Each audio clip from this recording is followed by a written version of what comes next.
হয়, নিশ্চয়কৈ পুনৰ অন্য এটি অনুষ্ঠান আমি আপোনালোকক লৈ আহিছোঁ। যিহেতুকে শ্ৰীমন্ত শংকৰদেৱ সংঘৰ অন্তৰ্গত কৰুণাকান্ত আঞ্চলিক শাখা প্ৰয়াত নকুল চন্দ্ৰ ডেকা বাপৰ আজি যি সোঁৱৰণিত স্মৃতি গ্ৰন্থ এখন উন্মোচন হৈ গ'ল খন্তেক সময় পূৰ্বে, আৰু সেই কিছু সামগ্ৰী পৰিৱেশ দেখুৱাইছোঁ। ইতিমধ্যে যি সোঁৱৰণি গ্ৰন্থ এখন উন্মোচন কৰা হ'ল পৰিয়ালবৰ্গৰ উদ্যোগত, আৰু ৰামদিয়াৰ অঞ্চলৰ শিক্ষাগুৰুৱেই নহয়, তেওঁ জিলাখনৰ লগত ওতঃপ্ৰোত হৈ একনিষ্ঠ সেৱক হিচাপে জড়িত হৈ আছিলে।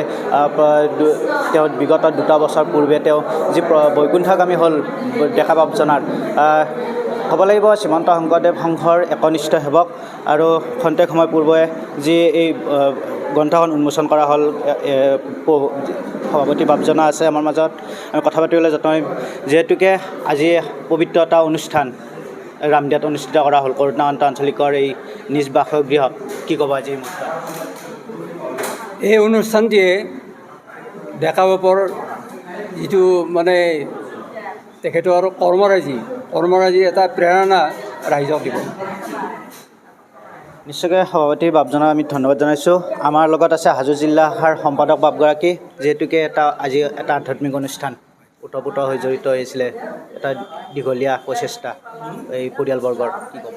হয়, শ্ৰীমন্ত শংকৰদেৱ সংঘ হাজো জিলা শাখাৰ 2019 আৰু 20 বৰ্ষত 2টা কাৰ্যকালৰ বাবে 2টা বছৰৰ বাবে প্ৰয়াত নকুল চন্দ্ৰ ডেকা বাপ সভাপতি হিচাপে আছিলে, আৰু সেই সময়ত আমি সম্পাদক হিচাপে তেখেতক অতি ওচৰৰ পৰাই পাইছিলোঁ। গতিকে তেখেতে আমাক সাংগঠনিক লগতে সামাজিক ক্ষেত্ৰখনত কি ধৰণে আমি পৰিচালিত হ'ব লাগে, দৈনন্দিন সমাজ সেৱাসমূহ কি ধৰণে আগবঢ়াই নিব লাগে, এই বিষয়ে তেখেতে আমাক গভীৰ তত্ত্বৰ দিশসমূহ উনুকিয়াই দিছিলে, আৰু সেই মৰ্মে আমি আগবাঢ়িছিলোঁ, যথেষ্টখিনি শিকিবলৈ পাইছিলোঁ। আজি তেখেতৰ স্মৃতিত অনুষ্ঠিত নকুল চন্দ্ৰ ডেকা সোঁৱৰণি গ্ৰন্থ উন্মোচনী সভাত আমি উপস্থিত থাকিবলৈ পাই ধন্য হৈছোঁ, আৰু এই চেগতে তেখেতৰ বিদেহ আত্মাৰ চিৰশান্তি কামনা কৰিছোঁ। তেখেতে যেন বৈকুণ্ঠত স্থান পায়, এইখিনিয়ে কামনা কৰিছোঁ, লগতে পৰিয়ালবৰ্গৰো দীৰ্ঘায়ু কামনা কৰিছোঁ। নিশ্চয়কৈ ধন্যবাদ জনাইছোঁ সম্পাদকগৰাকীক।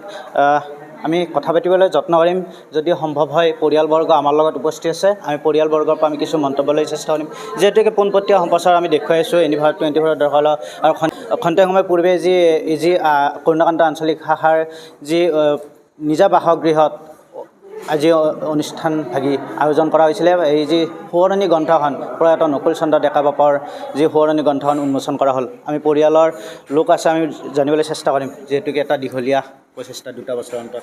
হয়, প্ৰথমতে মই ধন্যবাদ জনাইছোঁ এনি লাইভক, যে এই অনুষ্ঠানটোত আমাক সহযোগ কৰিছে, তাৰ বাবে মই ধন্যবাদ জনাইছোঁ।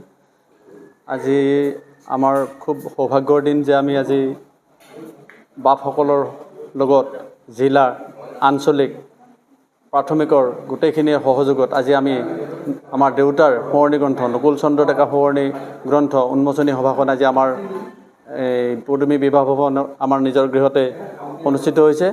সকলো আহিছে, জিলাৰ পৰা, আঞ্চলিকৰ পৰা। তাতকৈ ডাঙৰ কথা হ'ল আজি আমাৰ পদাধিকাৰ বা ভৱেন্দ্ৰনাথ ডেকা বাপ আহিছে, আহি গ্ৰন্থভাগে উন্মোচন কৰিছে। তাৰ কাৰণে আমি নথৈ আনন্দিত হৈছোঁ, কাৰণ তেখেত ইমান ব্যস্ততা, ইমান হেৰিৰ মাজতো আহি যে আমাৰ এইখিনি কামত সহযোগ কৰিছে, তাৰ বাবে আমি নথৈ আনন্দিত হৈছোঁ। লগতে আমাৰ যি ওচৰ পাজৰৰ আমাৰ যি ৰাইজ, জিলাৰ পৰা, আঞ্চলিকৰ পৰা আহিছে, সকলোৱে সৌহাৰ্দ্যপূৰ্ণ এটা সহযোগ কৰিছে, আৰু আমাৰ পৰিয়ালৰ যে আত্মীয় স্বজন তেওঁলোকো আজি আমাৰ এই অনুষ্ঠানটোত আহি ভাগ লৈছে। গতিকে আমি খুবেই আনন্দিত হৈছোঁ, আৰু ভাবিছোঁ যে অনুষ্ঠানভাগি আমি কিছু সাফল্যমণ্ডিত কৰিব পাৰিছোঁ। নিশ্চয়কৈ ধন্যবাদ জনাইছোঁ। পৰিয়ালৰ প্ৰয়াত ডেকা বাপৰ সহধৰ্মিনী আমাৰ লগত উপস্থিত আছে, আমি কথা পাতিবলৈ যত্ন কৰিম। যিহেতুকে আপোনাৰ স্বামী আজি পবিত্ৰখনত বিদায় মুহূৰ্ত বৈকুণ্ঠগামী হোৱাৰ পিছত 2টা বছৰৰ অন্তত আজি গ্ৰন্থভাগি উন্মোচন কৰা হ'ল, আপোনাৰ পৰিয়ালবৰ্গ সহযোগত কি ক'ব আজি? আজি এই অনুষ্ঠানখনৰ কাৰণে মই বৰ ভাল পাইছোঁ, সুখী হৈছোঁ আজি, আৰু নিজৰ ঘৰতে হৈছে। বহু গুণী জ্ঞানী মান্য ব্যক্তি আহি উপস্থিত হৈছে, বহুত মানুহ লগ পালোঁ, বহুত আমাৰ জিলাৰ পৰা আহিছে, পদাধিকাৰ বাবা আহিছে, এইবিলাকক লগ পাই, আৰু মোৰ গাঁৱৰো বহুত জনা মানুহ আহিছে, কিছুমানে ভাল বক্তৃতা কৰিছে। সেইখিনিত মই বহুত সুখী হৈছোঁ আৰু আনন্দ পাইছোঁ। কি ক'ব আজি মুহূৰ্তত? এই মুহূৰ্তটো খুব আমাৰ ভাল লগা মুহূৰ্ত। এই 2 বছৰৰ পিছত আমাৰ যিটো নকুল চন্দ্ৰ ডেকা সোঁৱৰণি গ্ৰন্থ দেউতাৰ এই উন্মোচন কৰিলে, সেইটো আমাৰ খুব ভাল লাগিছে, আৰু বহুতখিনি মানুহে আমাক সহযোগো কৰিছে, আমি সেইকাৰণে নথৈ আনন্দিত হৈছোঁ। আমি টিভি স্ক্ৰীণত এনিভাৰ 24 দহলা পোনপ্ৰথমে সেই দৃশ্য দেখুৱাইছোঁ। তিনিগৰাকীকৈ পুত্ৰ বোৱাৰী এই আমাৰ মাজত উপস্থিত আছে। আমি কথা পাতিবলৈ অন্য চেষ্টা কৰিম, যিহেতুকে আজি পবিত্ৰখনত এই গ্ৰন্থভাগী উন্মোচনীত সভাত অংশগ্ৰহণ কৰাৰ বহু গুণী জ্ঞানী মান্য ব্যক্তিৰ উপস্থিতিতে আৰু মহামান্য পদাধিকাৰ প্ৰভু বাপজনাৰ শ্ৰীমন্ত শংকৰদেৱ সংঘৰ প্ৰধান সন্মানীয় পদাধিকাৰ বাপজনাৰ উপস্থিতিত আজি গ্ৰন্থখন উন্মোচন কৰা হ'ল। বোৱাৰীয়ে আমাৰ মাজত উপস্থিত আছে। কি ক'ব এই মুহূৰ্তত? কেনেকুৱা লাগিছে আজি? আজিতো বহুত ভাল লাগিছে। দেউতাৰ এই 2 বছৰীয়া তিথি উন্মোচন কৰাৰ কাৰণে বহুত আনন্দিত হৈছোঁ। কি ক'ব এই মুহূৰ্তত? বহুত মানে ক'বৰ ভাষা নাই আৰু মানে ইমান মানে সুখী হৈছোঁ। বহুত মনতো পৰিছে দেউতালৈ, যদিও সৰু দেউতাৰ মানে বহুত মৰম কৰিছিলে। বহুত সুখী হৈছে। নিশ্চয়কৈ যথেষ্ট আৱেগিক হৈ পৰিছে। আমি কথা পাতিবলৈ চেষ্টা কৰিম।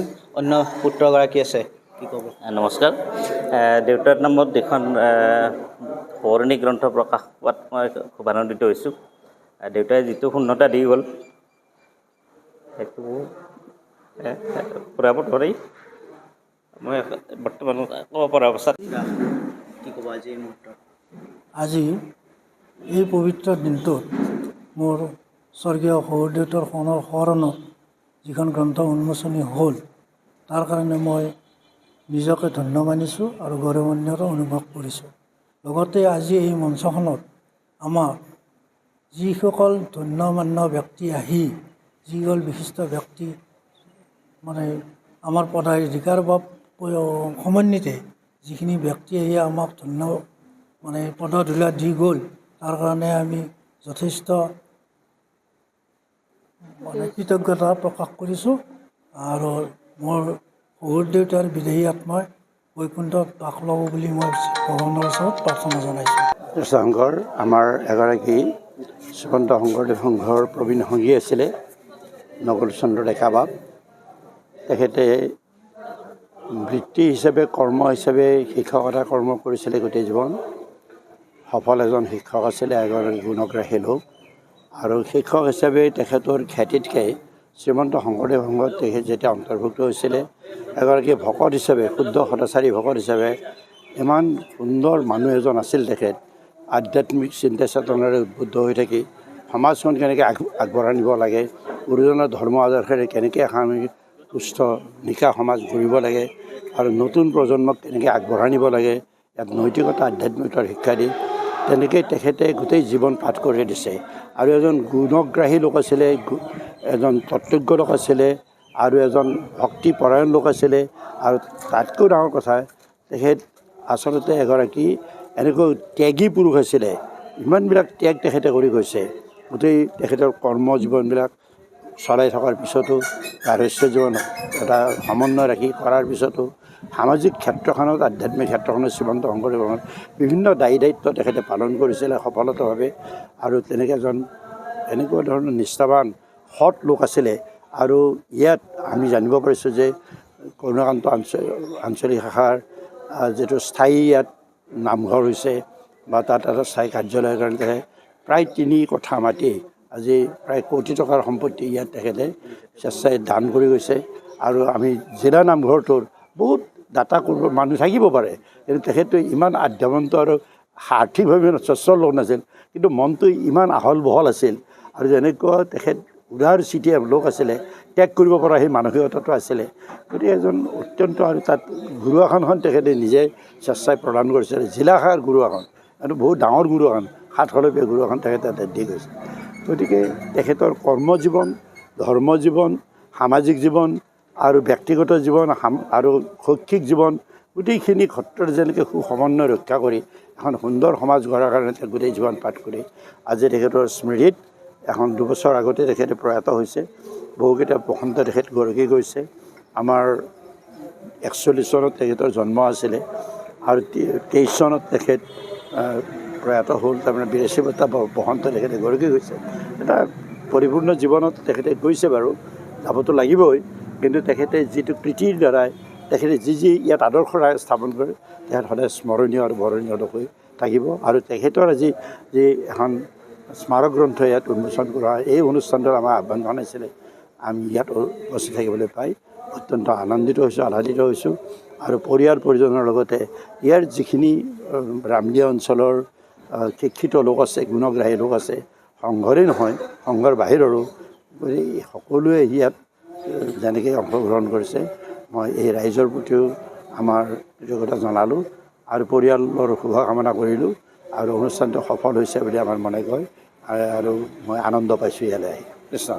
ইউনিভাৰ দ্বাৰা পুনৰবাৰ কৈছোঁ যে শ্ৰীমন্ত শংকৰদেৱ সংঘৰ অন্তৰ্গত হাজো জিলা শাখাৰ কৰুণাকান্ত আঞ্চলিক শাখাই ওতঃপ্ৰোত হৈ জড়িত হৈ যি সমাজ ব্যৱস্থাখনক আঁকোৱালি লৈছিলে, সংঘৰ একনিষ্ঠ সেৱক হিচাপে প্ৰয়াত নকুল চন্দ্ৰ ডেকা বাপৰ আজি যি গ্ৰন্থভাগী উন্মোচন হৈছিলে, আমি এই কিছু মুহূৰ্ত দেখুৱাৰ বাবে আহি উপস্থিত হাজো পৰা মই মৃদুল মজুমদাৰ, ইউনিভাৰ 24।